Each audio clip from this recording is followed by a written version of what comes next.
ہم تو پھر بھی خوش نصیب ہیں کہ ہم پوری قوم نہیں اللہ نے مٹائی ہے۔ اللہ تعالیٰ ہمیں اس آفت سے بچائے اور ہمیں توبہ کی توفیق عطا فرمائے، اور جو بیمار ہو چکے ہیں اللہ انہیں صحت مند فرما دے، اور جو بچے ہوئے انہیں اللہ بچا کر رکھے، اور دونوں کو اللہ شکر ادا کرنے کی توفیق عطا فرمائے، اور جو چلے گئے ہیں اللہ انہیں شہادت کا رتبہ دے گا، ان سے کوئی حساب نہ لے، اللہ انہیں بے حساب جنت نصیب فرمائے، اور ان کے پیچھے رہ جانے والوں کو اللہ صبر عطا فرمائے اور ان کی کفالت کرے، اور بے شک اللہ ہی رزق عطا فرمانے والا ہے۔ اور پیارے ساتھیوں، جو ہے اللہ پہ یقین مکمل بھروسہ رکھیں۔ تو میں قرآن کریم آپ کے لیے ہی پڑھتی ہوں، اور اسے سنا کریں اور اس پر عمل کرنے کی کوشش کریں اور اللہ سے مدد مانگیں، اللہ ضرور مدد فرماتے ہیں۔ اب میں قرآن کریم جو ہے آپ کو سناتی ہوں۔ میں نے یہاں تک پڑھا تھا، اور بے شک آپ کا رب ہی تو انہیں روز قیامت جمع فرمائے گا، بے شک وہ بڑی حکمت والا خوب جاننے والا ہے، بے شک سبحان اللہ۔ اور آگے شروع کرتی ہوں، اعوذ باللہ من الشیطان الرجیم، بسم اللہ الرحمن الرحیم۔ اور بے شک ہم نے انسان کی کیمیائی تخلیق ایسے خشک بجنے والے گارے سے کی جو پہلے سن رسیدہ اور دھوپ اور دیگر طبیعتی اور کیمیائی اثرات کے باعث تغیر پذیر ہو کر سیاہ بدبودار ہو چکا تھا۔ دیکھیں اللہ تعالیٰ نے ہمیں کیسے پیدا فرمایا ہے، ہم کیوں اکڑ کر چلتے ہیں؟ اسی نے ہمیں بنایا ہے، اور وہی ہمیں مٹانے والا بھی ہے، اور وہی جگانے والا دوبارہ اور حساب کتاب لینے والا ہے۔ اس کے آگے جھک جائیں اور کسی اور ظالم کے آگے نہ جھکیں۔ اور اس سے پہلے ہم نے جنوں کو شدید جلا دینے والی آگ سے پیدا کیا جس میں دھواں نہیں تھا، اور وہ واقعہ یاد کیجئے جب آپ کے رب نے فرشتوں سے فرمایا کہ میں سن رسیدہ اور سیاہ بدبودار بجنے والے گارے سے ایک بشری پیکر پیدا کرنے والا ہوں۔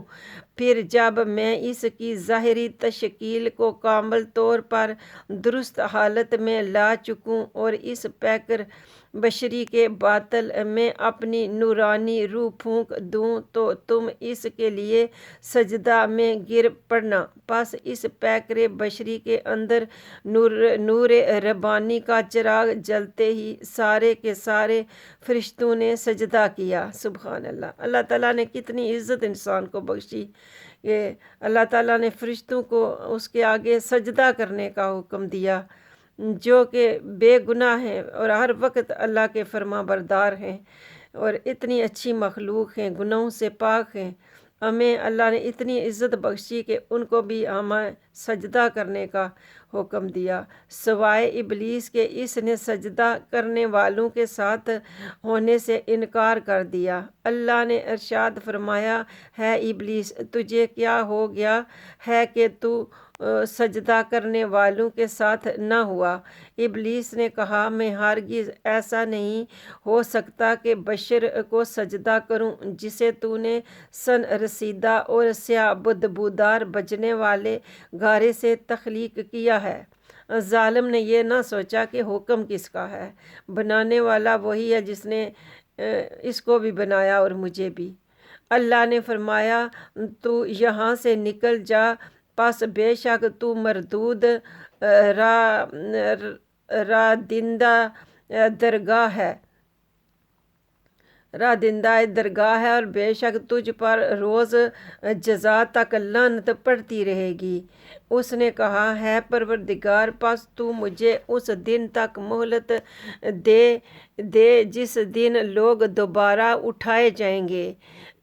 دیکھو کہ اس نے اللہ کا حکم ماننے سے، سجدہ کرنے سے تو انکار کیا، لیکن اس نے پہلے بہت بندگی کی ہوئی تھی، وہ جن ہو کر فرشتوں کے صف میں شامل ہو چکا تھا، اتنی اللہ نے اس کو عزت دی تھی۔ لیکن دیکھو کہ اس کا پھر بھی قیامت کے روز پر تو یقین ہے کہ لوگ اٹھائے جائیں گے۔ تو انسان ہم جو ہیں، وہ کچھ انسان ہیں جو اس بات پہ یقین نہیں رکھتے، اللہ انہیں یقین رکھنے کی توفیق عطا فرمائے۔ وہ اپنا بڑا نقصان کر رہے ہیں اگر یقین نہیں کر رہے تو۔ دوبارہ اٹھائے جائیں گے۔ اللہ نے فرمایا سو بے شک تو مہلت یافتہ لوگوں میں سے ہے وقت مقررہ کے دن قیامت تک۔ ابلیس نے کہا ہے پروردگار اس سبب سے جو تو نے مجھے گمراہ کیا میں بھی یقیناً ان کے لیے زمین میں گناہوں اور نافرمانیوں کو خوب آراستہ و خوشنما بنا دوں گا اور ان سب کو ضرور گمراہ کر کے رہوں گا۔ اللہ کی پناہ مانگتے ہیں۔ اے مالک ہم اس ابلیس سے تیری پناہ مانگتے ہیں، یہ ہمیں گمراہ نہ کر سکے۔ پیارے ساتھیوں، اللہ سے جو ہے مدد مانگا کرو اس کی گمراہی سے بچنے کی، اور کوشش کیا کرو خود بھی۔ اللہ تب مدد کرتا ہے جب انسان خود چاہتا ہے اور خود کوشش کرتا ہے۔ سوائے تیرے ان برگزیدہ بندوں کے جو میرے اور نفس کے فریبوں سے خلاصی پا چکے ہیں۔ شکر مالک کا۔ اے اللہ ہمیں ان میں شامل فرما لے، ان لوگوں میں جو برگزیدہ ہیں، جو نفس کے فریبوں سے خلاصی پا چکے ہیں۔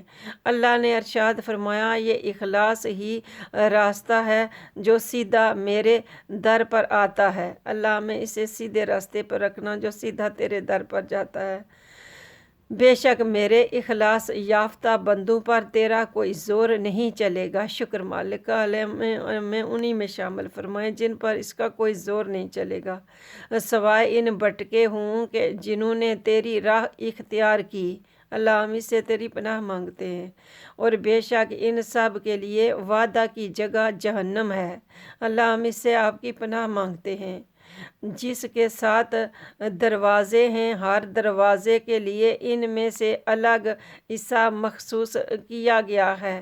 اے اللہ ہم اس سے تیری پناہ مانگتے ہیں، ہمیں جنتیں عطا فرما جس کا تو نے اپنے نیک بندوں سے وعدہ فرمایا ہوا ہے، اور ہمیں نیک بنا، اور بے شک تو اپنے وعدے کے خلاف نہیں کرتا، تو اپنے وعدے میں بہت سچا ہے۔ اے اللہ ہمیں جنتیں عطا فرما اور ہمیں جو ہے اپنا دیدار خاص عطا فرما۔ سبحان اللہ۔ آمین ساتھیو۔